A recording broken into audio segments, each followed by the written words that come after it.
Garden Basics with Farmer Fred is brought to you by Smart Pots, the original lightweight, long-lasting fabric plant container. It's made in the USA. Visit smartpots.com/Fred for more information and a special discount. That's smartpots.com/Fred. Welcome to the Garden Basics with Farmer Fred podcast. If you're just a beginning gardener or you want good gardening information, well, you've come to the right spot.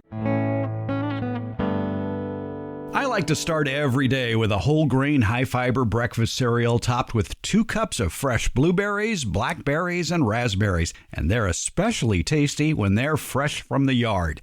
Here in California, harvest season for those are perhaps 6 to 8 weeks away. And wherever you live, you can probably grow some kind of berries. We covered growing blueberries back in episode 67.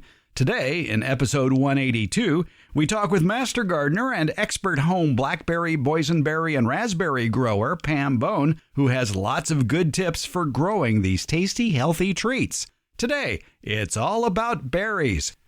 We're podcasting from Barking Dog Studios here in the beautiful Abutilon Jungle in Suburban Purgatory. It's the Garden Basics with Farmer Fred podcast, brought to you today by Smart Pots. And we'll do it all in just a little bit over 30 minutes. Let's go. We're at the house of master gardener Pam Bone here in Sacramento County, and she loves raspberries, and you ought to see her raspberry garden. So today we're going to talk some raspberry basics.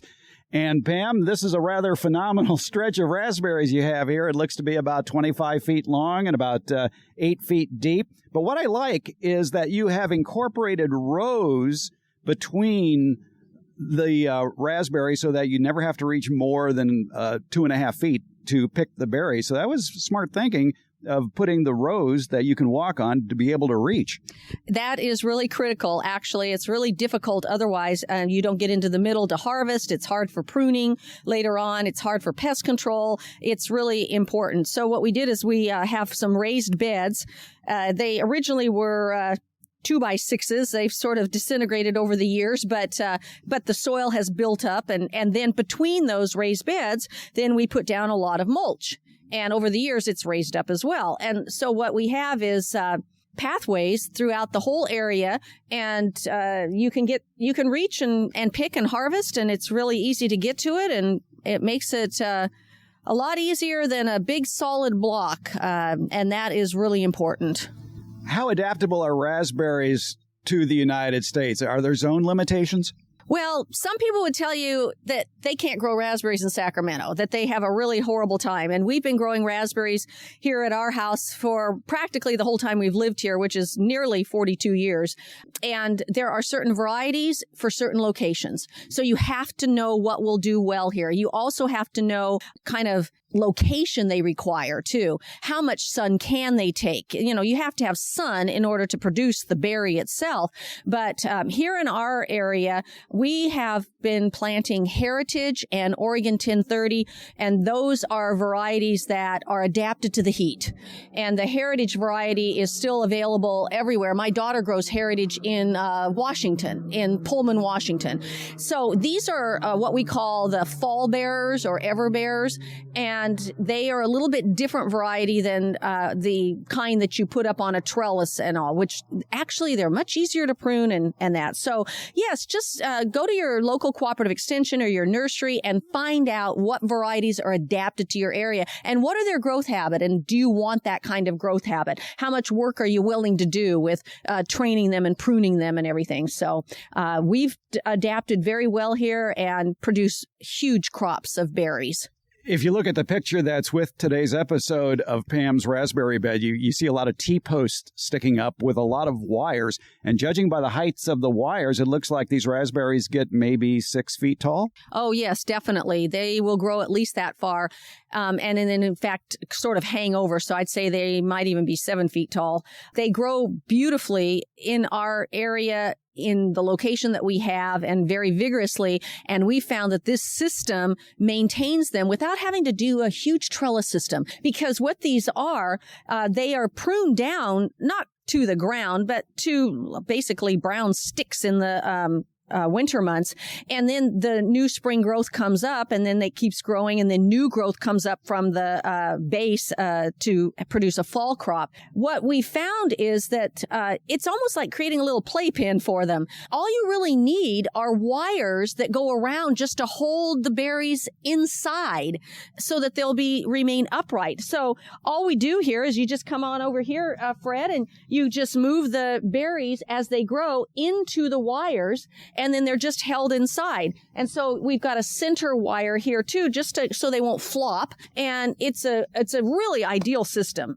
We found it works really, really well for this type of everbearer or fallbearer raspberry. What's the spacing on these plants? Well, what was the spacing on the plant? Originally, and what is it now? Yeah, right. Right now, they're probably, my husband just went and we harvest a lot of plants that come up in between the rows, and we have another little nursery area that's too much shade for very much berry production. So we then harvest and we place plants that die out. And I would say they're probably about maybe a foot apart or so. They probably started out back in the day about 2 feet apart. But no, this is a block system. It's okay for them to be a little bit crowded, but you can see there's some areas that are a little bit more open and other areas that it's a little bit more compact and that. So I don't think you can really mess up with this system at all. And they can be fairly close together. Remember, raspberries send up nice little new plants all over the place. And so if you space them far apart, they're going to fill in on their own anyhow. So you don't have to crowd them when you first start. This is being irrigated by a drip irrigation system. Yes. You have lines of 1/4-inch tubing. It looks like the emitters are spaced 8 or 12 inches apart. And the lines themselves are maybe a foot apart each to ensure equal soaking of the soil. Are raspberries a thirsty plant? They are. They do need even watering, regular watering. And we did find out kind of the hard way. We've always used a drip irrigation system, but back in the old day, before they had pressure compensating inline emitters, we had this laser tubing, and it just really produced a lot of water. And we wanted to be more efficient. And so even though it was on a drip system, we wanted to change to these new lines. And we found out we've got to put a lot more of these in here because these plants are thirstier than we thought, and that laser tubing was putting out a lot more water. Luckily, it puts that out very efficiently, but yes, I would say we do water these once a week, but when we do, they may have to run for 4 to 6 hours at a time, depending on the heat and how hot it gets in the summertime here, or what kind of a hot spell we're having, or whatever. We may then turn it on twice a week, but not run it quite as long. So I adjust it. But right now it's set for once a week, and I believe it's on for 4 hours. All right. It's springtime when we're recording this, so those would be spring hours of irrigation. Exactly. Right. And we increase it. What we want to do is increase the amount of water that is put on at any one time, so we're not doing any shallow irrigation. These roots are not extremely deep at all, not like a fruit tree or anything, but you do want to wet the soil down at least a foot to 18 inches and keep it moist. And we mulch. Everything is mulched, and a lot of compost over the top as a top dressing to save water, to keep the water into the soil. Try to be as energy and water efficient as we possibly can.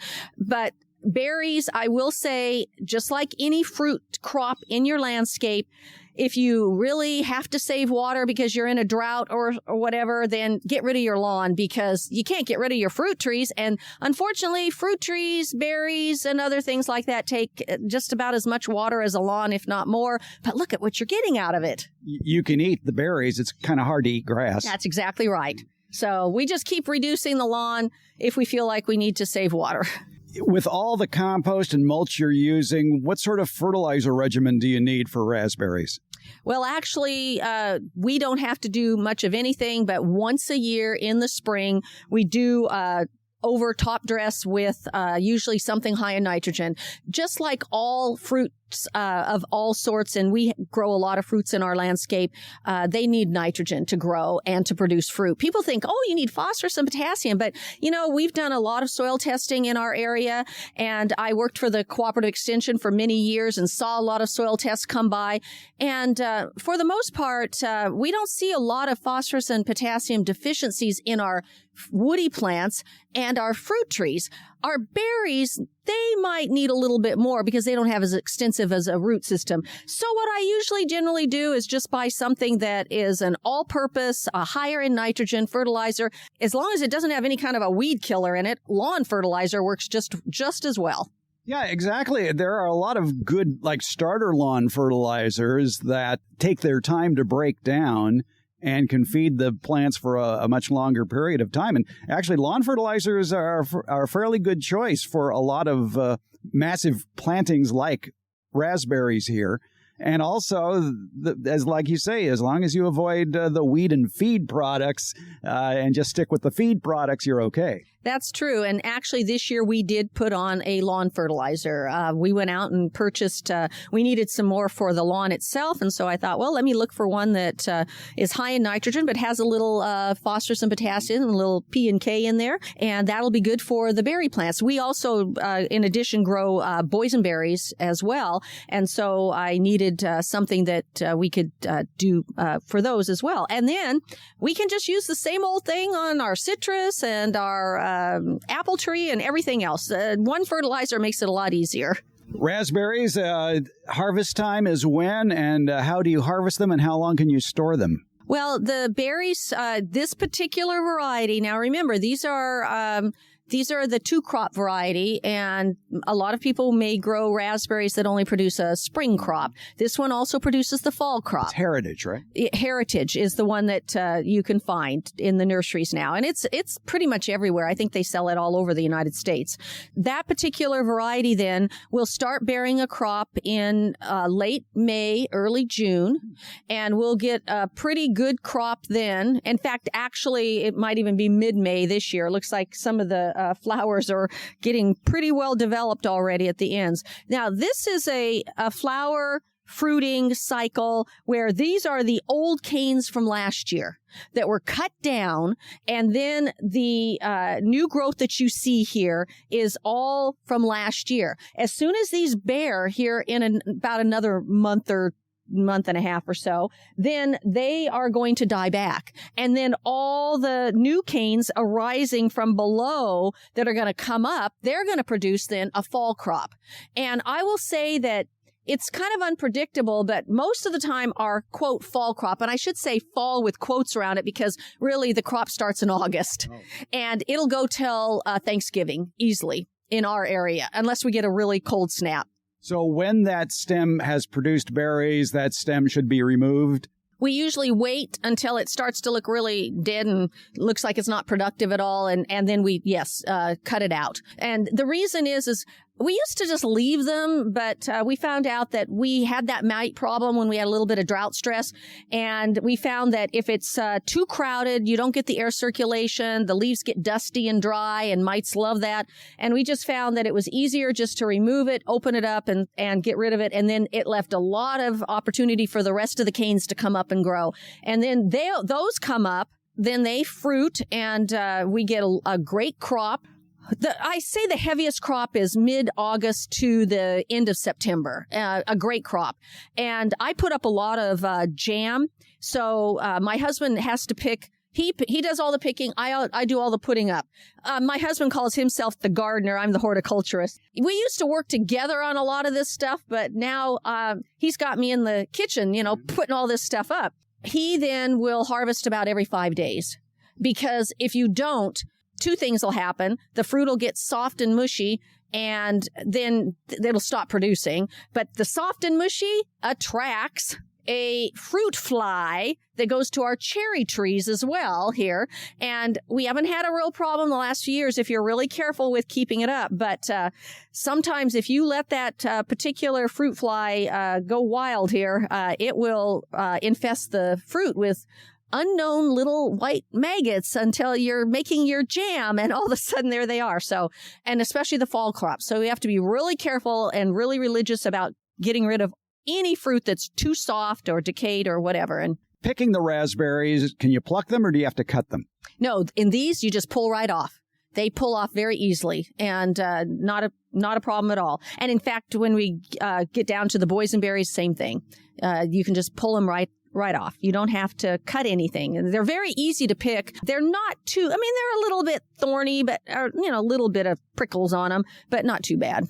What does Mike the gardener use to store the raspberries as he's picking them? Does he have a big bag or is he just carrying a bucket? So what I do is I like them because to be in a colander. And so I have a lot of large metal colanders and some plastic colanders. That way there's more broad surface area. He brings them into the house then, and I kind of make sure that they are well distributed because I put them in the refrigerator. And actually, raspberries have a very, very long refrigerator life. They can easily stay in a refrigerator without having to put them up to do anything with them for 5 to 7 days and not see any decay or anything, as long as you've picked them without already having a problem with a soft fruit. I try to get to them, though, and put them up if I can within about 2 to 3 days. But if something happens and I get a little behind, it's really producing heavily, I can leave some of them in there. It works out really well, actually. Anything else you want to mention about raspberries? Well, I think raspberries are pretty easy to grow, and they're easy to prune and take care of. They produce a beautiful crop and make fabulous jam. You just have to be careful to attention for making sure you mulch, making sure that they don't ever suffer any kind of a drought. Keep them irrigated evenly without too much water. They are sensitive to root rot, and our soil is a heavy clay soil, and we do have a type of Phytophthora in our soil that does infect our raspberries occasionally. And we then, I've had it actually identified at a state lab to make sure. So what we do is we just make sure that we pull those out occasionally. And then I really watch the irrigation, make sure that we're not keeping it too wet or whatever. But we're still going to get a little bit of it because it's in our soil. And you've got a heavy clay soil, and even just normal spring or winter rains or whatever keeps the soil wet. And as soon as that fungus gets active, then you have to be careful not to keep it too wet. And so it's kind of walking a little bit of a fine line there with the irrigation. But otherwise, they're pretty carefree. Once a year fertilization is it, and the pruning doesn't take much time. And I highly recommend raspberries. They're fabulous, and they taste really good. Well, let's walk over to the other berries and see what's growing. I'm pretty picky about who I allow to advertise on this podcast. My criteria, though, is pretty simple. It has to be a product I like, a product I use, and a product I would buy again. And you know who checks all those boxes? It's Smart Pots. Smart Pots is the oldest and still the best of all the fabric plant containers that you might find. Smart Pots are sold around the world, and they're proudly made 100% right here in the USA. Smart Pots come in a wide array of sizes and colors and can be reused year after year. Some models even have handles, and that makes them a lot easier to move around the yard. Because the fabric breathes, Smart Pots are better suited than plastic pots, especially for hot climates. That breathable fabric has other benefits too. Water drainage issues? Not with Smart Pots. Roots that go round and round choking the root ball like they do in plastic pots? Doesn't happen with Smart Pots. These benefits will help you get a bigger, better plant than what you've gotten in the past with the same size plastic or other hard container. Smart Pots are available at independent garden centers as well as select Ace and True Value hardware stores nationwide. To find a store near you or to buy online, visit smartpots.com/Fred. And don't forget that /Fred part. On that page are details about how, for a limited time, you can get 10% off your Smart Pot order by using the coupon code FRED, F-R-E-D. Use it at checkout from the Smart Pot store. Visit smartpots.com/Fred for more information about the complete line of Smart Pots lightweight, colorful, award-winning fabric containers. And don't forget that special Farmer Fred 10% discount. Smart Pots, the original award-winning fabric planter. Go to smartpots.com/Fred. We are at Pam Bone's house here in Sacramento County. Pam Bone, famous Sacramento County Master Gardener, the original Sacramento County Master Gardener, by the way. And we are at her home where they have developed a yard for over 40 years, and Pam loves berries. Pam, it's almost like Knott's Berry Farm here. You've got Boysenberries here. Yes. I come from Washington State. My husband comes from Oregon State, and you have to grow berries. Raspberries, boysenberries, whatever. Boysenberries are just ideal for making pies, and I make a lot of pies. They make a wonderful jam, and of course, they're delicious for fresh eating as well. And they love our Sacramento climate. So does that mean that in a state like Washington, they wouldn't do well? No, they do great there, too. Oh. They love it there. They do just as fine. So you just have to decide, do you have the sun for them? They just like full sun, and they do really well in that. They are very adaptable, actually. Describe the trellis that you've designed for them.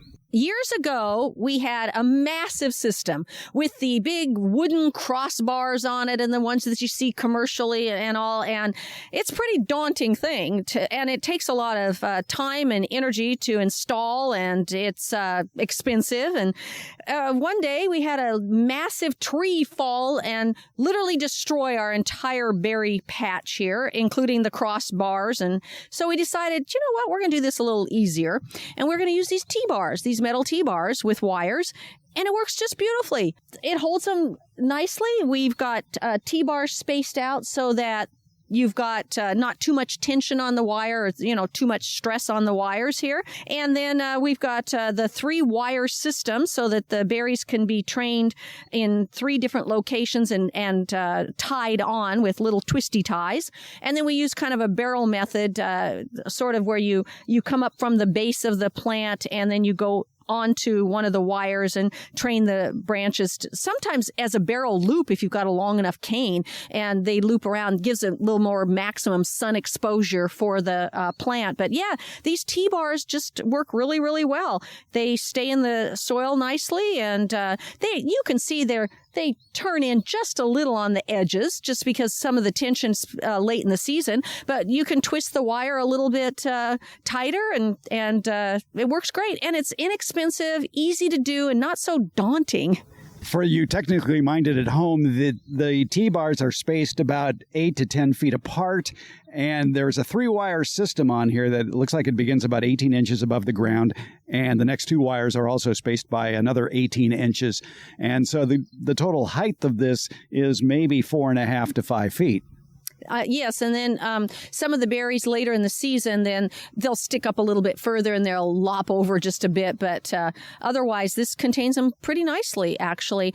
You can see that we do have some canes that are growing past the wires, but for the most part, it works well for us. If you've got a really, really vigorous canes growing, then you might want to make a little bit taller. And a little bit more support on the ends as well. Exactly. That's true, too. If they get really heavy and laden down, then the wires then sag and that. And we get a little bit of that. But gosh, it's a really inexpensive, easy way to do it. And if for some reason you had to move it or adjust things or whatever, it's easy to do. This whole thing with the big wooden crossbars and people putting them in concrete and whatever else they do, it's like digging a fence and I don't know, a permanent structure may not be what you need to have. How do you care for boysenberries then? What are the watering requirements, the fertilization, and the pruning requirements?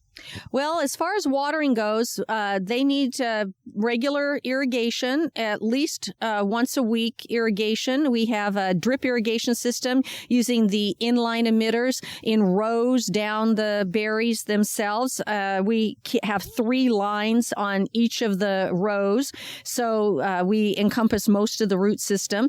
And then we want to make sure that we run that drip irrigation as long as water is flowing down into the root system. We want it to go down in as far as we can, which is going to be at least 12 to 18 inches is where most of those roots are contained. So you want to make sure that you run the irrigation long enough. I will say that I find that most people do not run their drip irrigation long enough, and they just dribble out a little bit of water. Then you get a very shallow root system. And what happens if you have a dry spell, you forget to water, something happens or whatever, then the plants are really suffer. So watering is really critical.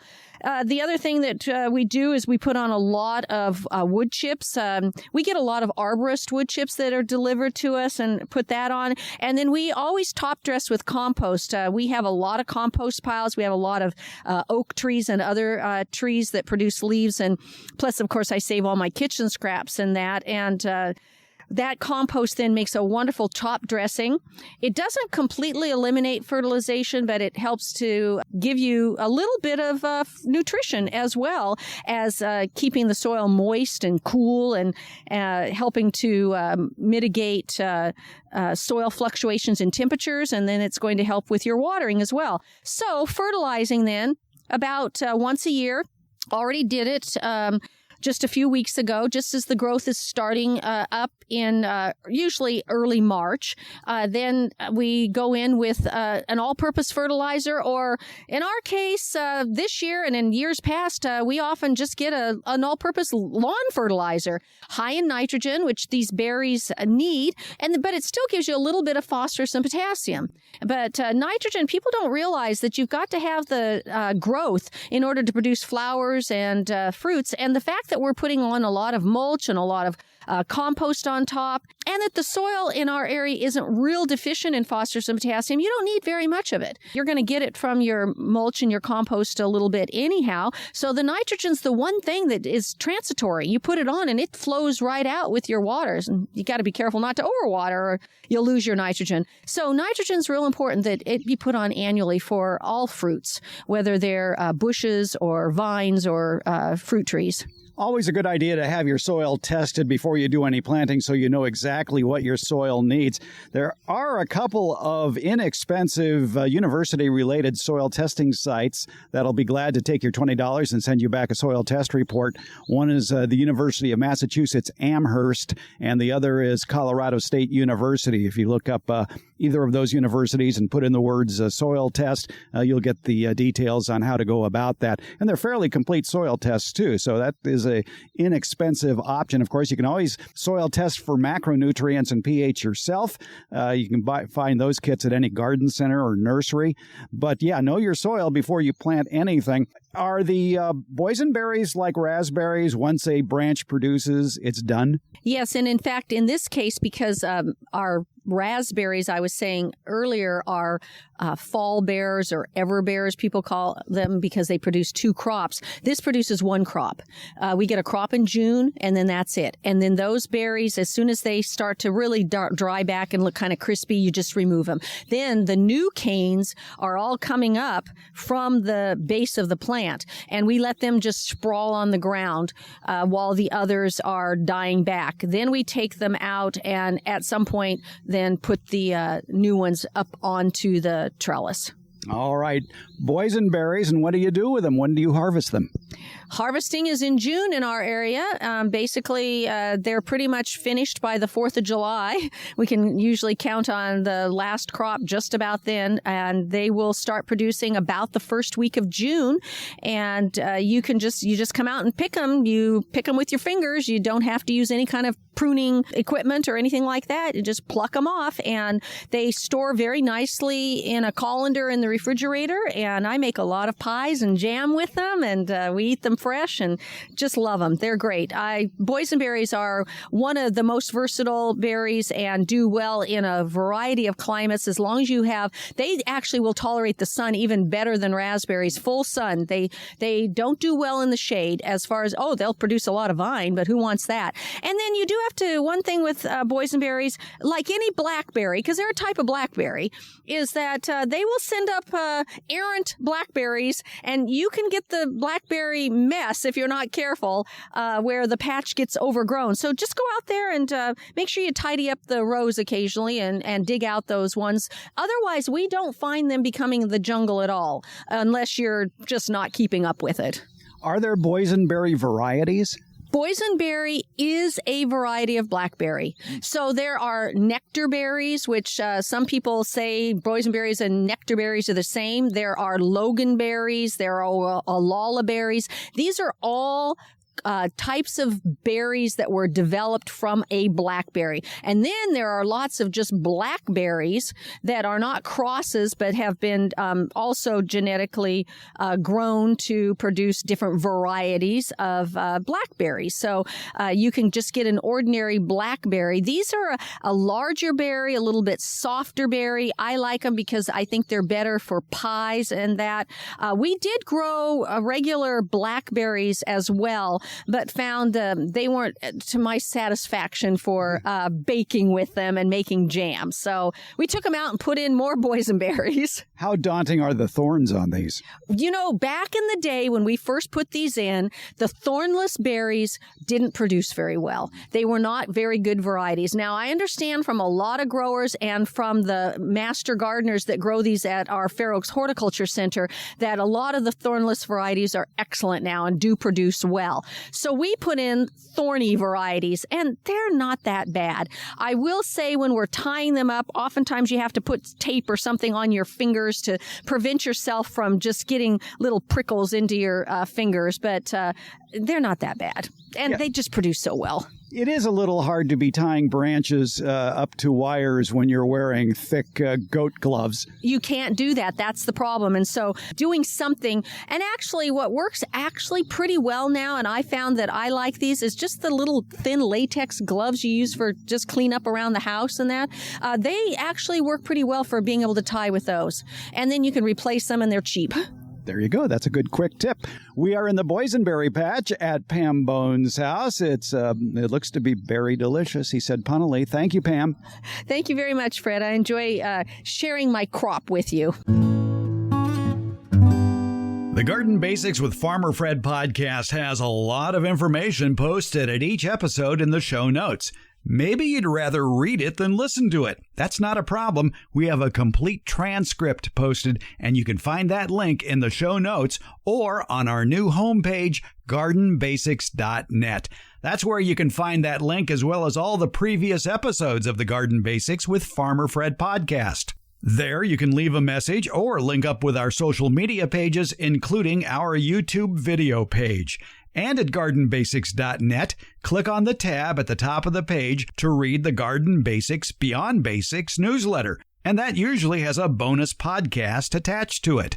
Plus, in the show notes, there are links to any products or books mentioned during the show and other helpful links for even more information. Plus, you can just listen to the portions of the show that interest you. It's been divided into easily accessible chapters. Want to leave us a question? Again, check the links at gardenbasics.net. And when you click on any episode at gardenbasics.net, you're going to find a link to SpeakPipe, where you can leave us an audio question without making a phone call. Or go to them directly, speakpipe.com/gardenbasics. You want to call us? We have that number posted at gardenbasics.net. Spoiler alert, it's 916-292-8964, 916-292-8964. Email? Sure, send it along with your pictures to fred@farmerfred.com. Or again, go to gardenbasics.net to get that link. And if you send us a question, be sure to tell us where you're gardening, because as I am fond of saying, all gardening is local. Find it all at gardenbasics.net.